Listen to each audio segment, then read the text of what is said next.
মহান বিজয় দিবস উপলক্ষে বঙ্গবাসী মাধ্যমিক বিদ্যালয়ে আজকে ব্যাপক কর্মসূচির বাস্তবায়ন করেছে। আমরা সূর্য উদয়ের সাথে সাথে বিদ্যালয়ের জাতীয় পতাকা উত্তোলন করেছি। 7:30টার সময় আমাদের বিদ্যালয়ের স্কাউট এবং গার্লিন স্কাউট সদস্যবৃন্দ খুলনা স্টেডিয়ামে জেলা প্রশাসনের আহ্বানে মার্চ পাস্টে অংশগ্রহণ করবার জন্য তারা একটা টিম চলে গিয়েছে।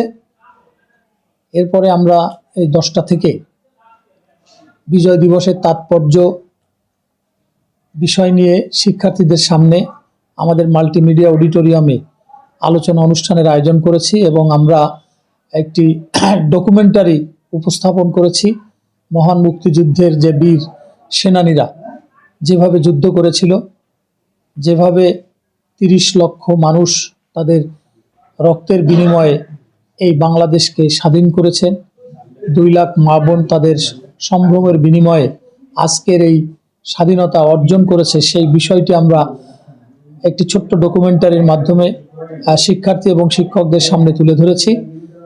এবং শিক্ষকবৃন্দ আজকের এই দিনটির তাৎপর্য তুলে ধরে বিভিন্ন বক্তব্য তারা উপস্থাপন করেছেন। আমরা এই অনুষ্ঠানের শেষে শহীদদের উদ্দেশ্যে এক দোয়ার অনুষ্ঠানের আয়োজনের মধ্যে দিয়ে আজকের এই দিনের কর্মসূচি আমরা সমাপ্ত করেছি।